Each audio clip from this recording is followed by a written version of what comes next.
Hey guys, this is a 1v1 ranked match. This is against Rigo Baxi. He's English, and we're playing on watering holes or water holes. I think it's one of my first times playing on this map, so I wasn't really sure how to play it.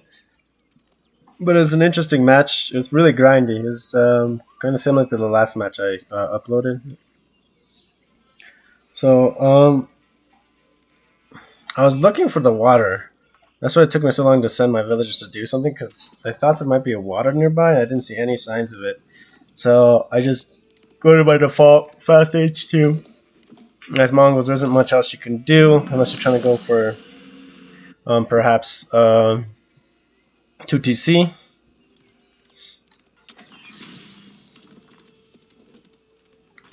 And we start scouting here. Let's actually go to caster mode real quick. And so I didn't realize that the map was like this. I was on both sides. I thought the watering holes were kind of like behind our TC. So I was kind of confused. I thought maybe it's to the side here. So kind of unfortunate. If I had gone for a cav rush, I think the move would have been to send your con down the middle. Come down the middle and then pick a lake and hope you find the right one. Because if you go for I guess if you go for horse production, the one big plus that you have is that your opponent won't be able to drop a barracks for a little bit. So if they go for a fast dock like he did, and yeah, interesting map. I just it's a cool concept because you can definitely go water boom and then try to win on water. But if you don't win on water, it's gets to be kind of a rough transition. But that's why I kind of am thinking the correct move for watering holes as Mongols. I'm going to try just going for kind of a rush play and go kind of aggressive on it.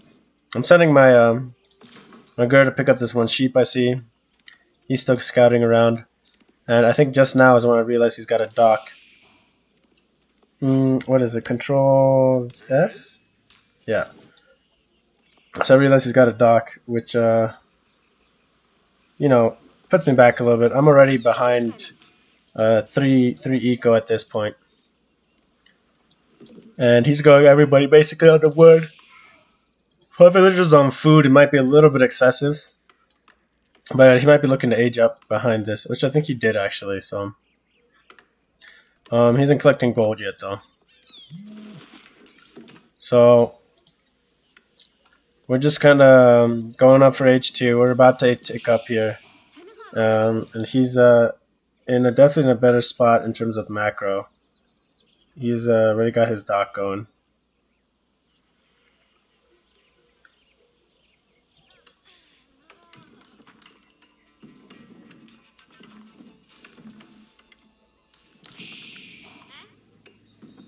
Silver tree. Again, one cool thing about this map too is the corner wood lines, and they almost always have a wood patch next to them. Last game too, they had wood patches, so I might be consistent with the spawn, which is kind of nice in terms of defending. If you're another civ, it definitely makes it a lot easier to defend. In terms of Mongols, it does help as well. And so yeah, you can see the big difference when if someone goes for docks. He's up to 21 eco already, so this is eco starting to pull really far ahead of ours. And we are going to balance a little bit with the silver tree, but definitely not the same.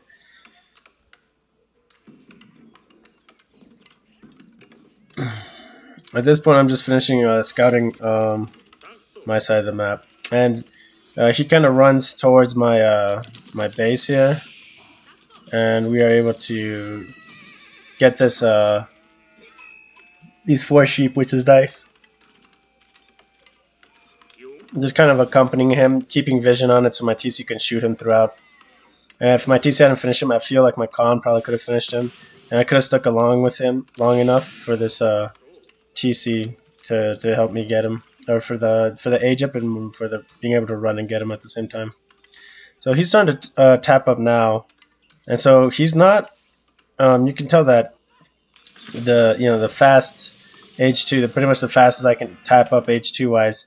He's gonna start tapping up at his council hall, and he's in a much better place economically. So docks is almost always the correct play in terms of if you want to go for a macro play.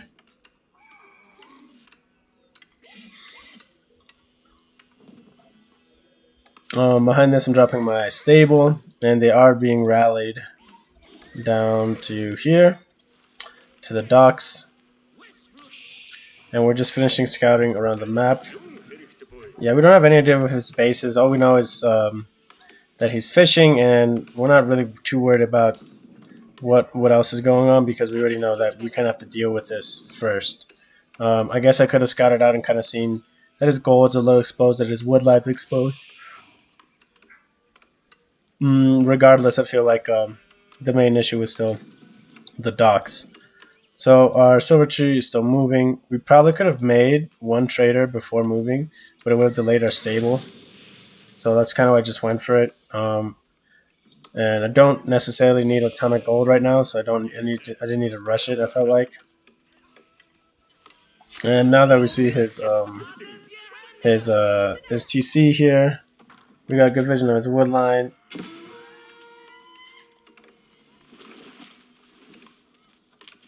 And we see the council hall too, so we kind of confirmed that.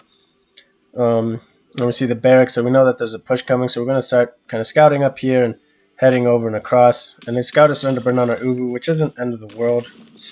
It will take a while for him to burn it down, and he does pull off aggro eventually. Silver tree is set up, and now we are starting to build some traders. Over here, our scout is just checking stuff out. And he should be attacking here shortly. Double horseman. 10 villagers under the deer, just to kind of keep our sheep in semi-decent shape here. We didn't want to start attacking immediately because I didn't want to start pulling aggro yet. And we see these guys right here, and we thought that that was the first batch of unit aggression, and it is actually not the first batch. So a little bit unfortunate here. We missed the first batch with our con scouting, but on the plus side, we are able to cut off these reinforcements nicely. So our con's going to kind of work on this spearman, while we just kind of work on these reinforcements that are trickling in. The longbowmen are what typically triple and faster than the spearmen, so we're in a good spot to kind of deal with them. And these two spearmen are really kind of messing with our groove. If we had one more, mismicro my com here, but if we had a batch of double produced horsemen, we could definitely deal with that a little bit better. I double produced a Mangadai. Okay, and now we got a double production Mangadai. And we're just going to send our army across. We can't burn down this dock yet. I do have 2 horsemen to kind of start aggroing it. But we want to deal with these units here. And yeah, he's built a bunch of spearmen. And we're kind of running by and we're kind of seeing what's happening here. We see he's sending a bunch of spearmen. We also see the men-at-arms. And when I see the men-at-arms, I do start to head back here. We do raid his woodline, we pick off a couple of villagers, and this is where you can see that the idle time, we're starting to chew up a little bit of his eco advantage because we have, we're hitting his idle villagers. We pull back our villagers on deer, and we're just going to loop our horsemen around and send them over to the dock. And we start attacking it with these other horsemen that were waiting. We are losing our traders here, and we do have a couple of Mangadai. And since he's got a decent force here, we knew we weren't going to be able to hold this. We are pulling back our archery range. Unfortunately, do lose horsemen here, kind of a bad angle we take. But because we're getting attacked, we try to pull out. Again, really bad micro. Almost lose this horseman, and honestly, we're lucky that he didn't garrison everyone here. Move our stable inside of protection. Traders are going. Unfortunately, again, we didn't get 2 good turns in with this. We ungarrisoned these Vels and they were running over there to die, to go back to the deer. We pulled them back, and since we're getting full aggro here, this is kind of nice to be able to hit this dock and kind of pull aggro away from us. And it's definitely kind of changing his what he's doing right now. So he's pulling back his army here. He's only got one spearman, so this is a good army for me to hit with horsemen. But you can see that he was rallying towards me with some units. He must have all army, didn't kind of messed up. And yeah, he's sending more spearmen, more men at arms. And we get kind of lucky with this this trader that he doesn't pick us off, and we start trading to the south here. I probably should have micromanaged this a little bit better. I've sent those traders to the south. Over here, we do set this dock on fire, and we're just kind of running away, and we're sending our Mangadai down there to deal with it. We're just going to leave our base to kind of hold on its own, and we're dropping some pastures, and we're dropping towers, and we're rallying villages onto wood, because now that we're getting hard pressured, we're going to need quite a few defensive buildings to defend ourselves. So, dock is still up, and we really wanted to finish it, and so we're finishing it up with our running on with our Mangadai, trying to pick off these men-at-arms, which are pretty annoying. And yeah, he's taking full control of this. But we're doing an okay spot. The big thing is right now, he's got 44 villages and we got 35. But he's got supposedly 4 idle. I'm not sure where he's got those idle villagers. There's a couple right here by the TC. But now here's where there's getting a lot of idle villagers, is right here in the fishing ships. So all of a sudden this eco that he has really isn't 45, it's -9. So he's actually got 36 villages right now. We're coming in a good rotation to stop this tower. And he does see our Mangadai coming across here, but we do pick up one little villager, which is kind of nice. Over here, you know, he's kind of taking this area, but we're trading to the south. We're getting good gold from there, and we're just kind of riling everybody we can on the wood and trying to continue to establish our base here, and harassing where we can with our Mangadai, as well as our horsemen. We're just taking our horsemen. You can see the shift click here. It's just a route to make sure that he doesn't set up another dock, because it was almost guaranteed that he was going to do it. Over here, we did send a villager to start building an outpost. Does get the arrow slits upgrade, so that was kind of nice. And we're just going to have to pull away from longbowmen with the small mass of Mangadai. It's a really expensive investment that we have, and we kind of have to pull back with it. Again, our army eco, because of that one dock loss, is dead. And this dock doesn't go up just by a fraction of a second because of our rotation, which is really, really nice. So we're working on burning this down. And he does unfortunately snipe my villager with his longbows.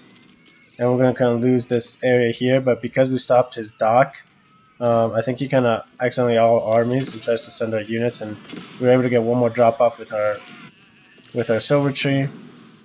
Again, we're sending more horsemen. Bigger mask. Really got to focus on burning this down, because it's easy for a one tap up to go up. And we got spearmen and knights coming, and we can kind of see them coming, so we just a little bit of Michael here, and we kind of have to sacrifice these guys, just a couple of them, because it's just gotta get the burn down.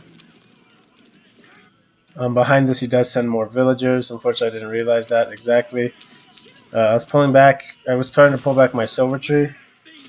I did move. I microed my silver tree a little bit closer to pick up the trade. Eco is doing okay, and we're tapping up the castle right now. So this is one of the big things here. Is at this point we were able to kind of transition into castle age, while he didn't. He was just kind of sticking to the feudal pressure and just doubling down on the feudal pressure. So he's his shipping economy is back online now. So now he's got a 10 eco lead, but he's been, you know, down that eco lead for a while now. It's been you know, we were almost basically on even eco for, I don't know, probably 5 minutes or so. And then we start building a ton of infrastructure here. We want to be able to pump out a bunch of knights, because knights will deal with everything that he's got here basically, which is a big army. He's got 51 military count to our 12, so you can tell that he's definitely booming good here. We're just kind of sitting on the flank here. We were hoping that we would run into a villager here, and kind of a little bit of a misclick there. We didn't set up properly, but now that we're up into castle, he's gonna start pushing us heavy. It's a good window for him to push. He knows it's a good window for him to push, and he's got a big army here. So yeah, it's a big army. 25 longbowmen. Kind of weird that up here it says 15. So it's a little bit bugged, the HUD up there. And we just take our... Well, we're taking our Mangudai, and we scouted out that there's a dock down here. And we're sending our horsemen to go flank. We didn't know about this wall. And we are sending our horsemen to go wrap around and try to get some villager kills, some pressure. At this point, I think we'll switch to our vision. And just you can see that we can see that there's a big army outside of our base. So the step readout here, it might have been better to go Kurultai in the long run. I just really needed some gold, and I also wanted to kind of... I mean, the Kurultai probably would have been better overall, just to have there up front for the bonuses and the healing and just defensive play in general. It would have been nice. I just wanted to throw the step readout out there. It was going to be kind of sacrificial, I guess, so I felt like the gold I could turn in was going to help me more. Behind here, I'm just kind of checking out his base, seeing what I can. And we ran around now, and we see the wall, and we're burning down the dock now. So we're going to be basically nullifying his military, or his eco again. Behind this, we are trading, and he's scouting our trade line. But we're tapping up with a bunch more towers over there. And, yeah. We got knights coming out. We canceled a bunch of these production buildings because I thought we were a little bit too heavy on wood. And I wanted to start building siege workshops, to start building springholds. And I'm really kind of surprised how little damage springholds do. It was plus 70 versus siege. That should be 100 damage. It should be 4-shotting the springholds, but it definitely does not feel like it 4-shots the springholds. 50's range there, so yeah, I'm only doing 50 damage. Okay, so you need like 8 shots. Over here, we've kind of, wrapped around his wood line, didn't find any villagers, and now we kind of see his wood line. And we're doing other things. We have burnt this down. His fishing eco is now idle at the 17-minute mark. So he had his fishing. He could go on for like 3 minutes, and then he got idled again.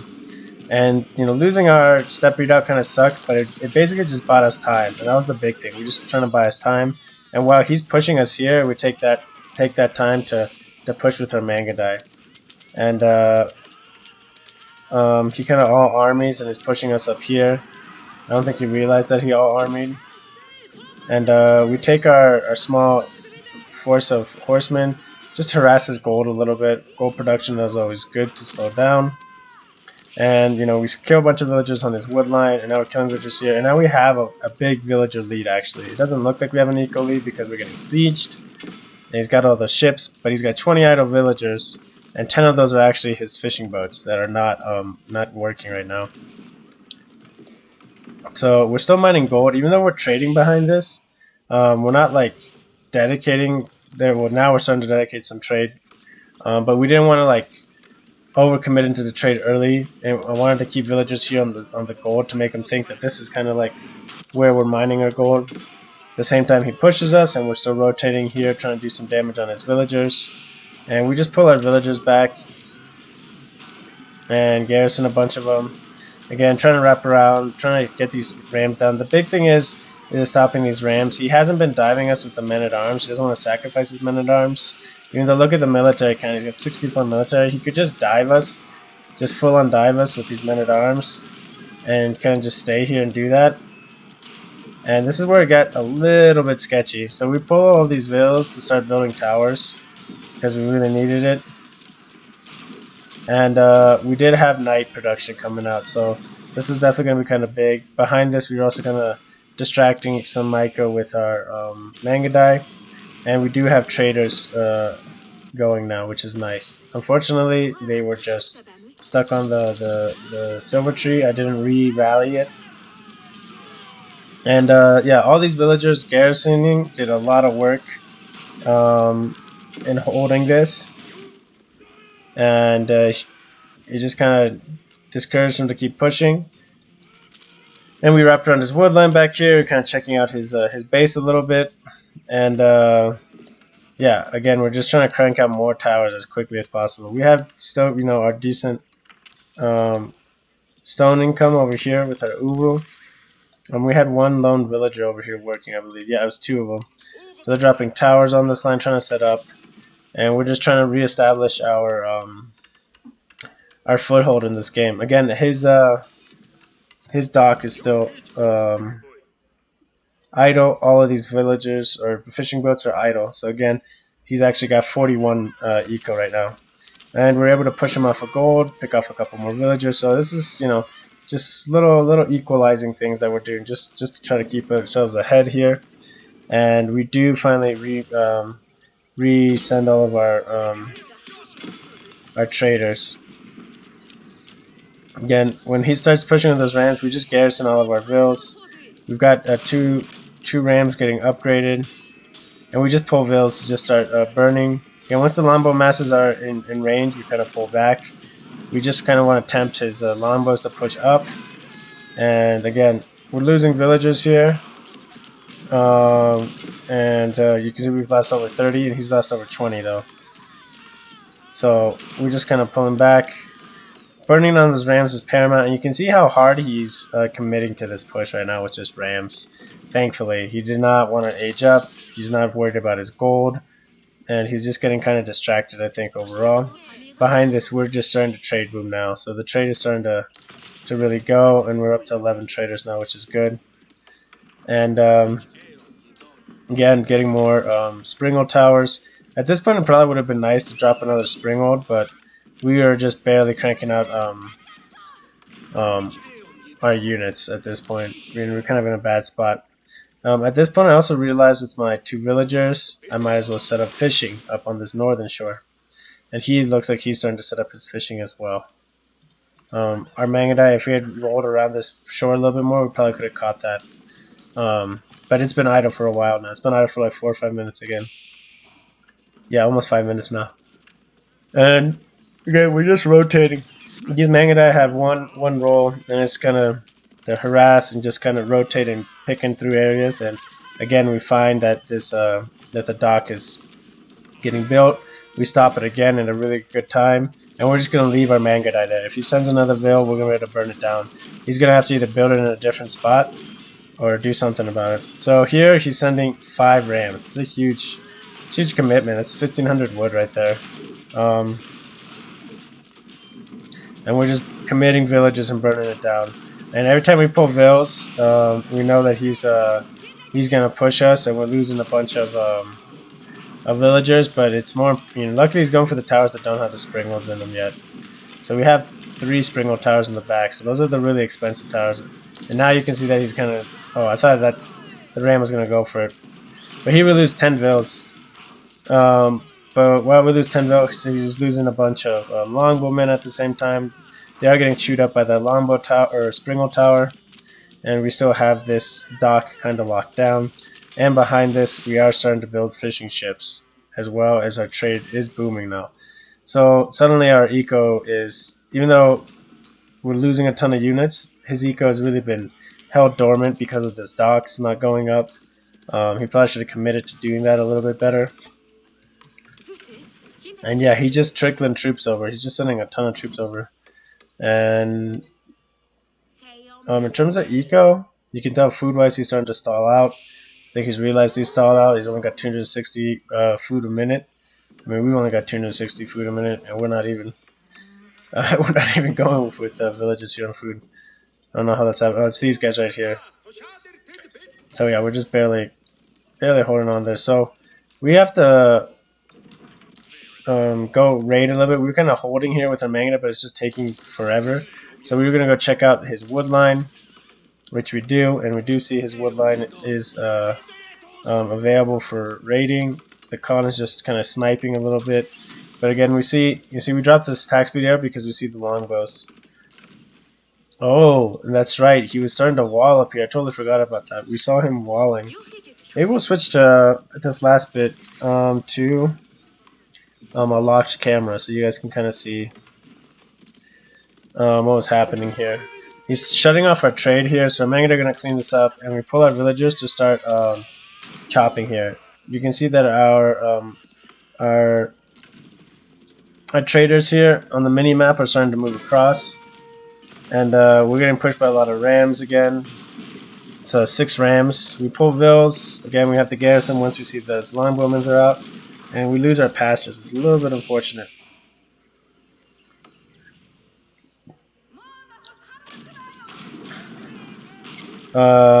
Fishing boats are going up.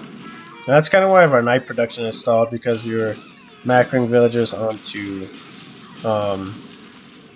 wood. And this is kind of the scariest push in terms of surviving this. He's just sending rams and sniping all of our villagers, and we're just trying to micro back and keep them alive. And we had some Mangadai here in the middle. That did do a really good job killing villagers. I guess, well, that's the other thing. You guys can't see. But we picked up a bunch of vills here. And we're sending our knights down to go burn down that incomplete dock. But it's definitely not, it wasn't worth losing our base, so we had to fall back with our knights. And our Mangadai, we're checking out that one wood line, but it was empty. And then we were microing our Mangadai down.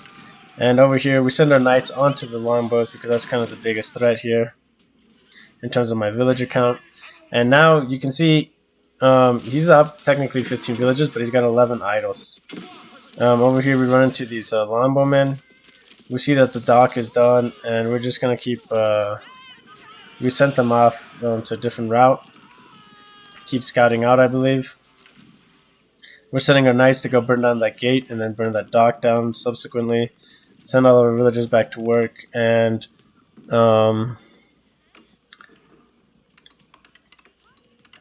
we got to commit to repairing this these towers and building more, because the second we lose back on these towers, we're not going to be able to hold there.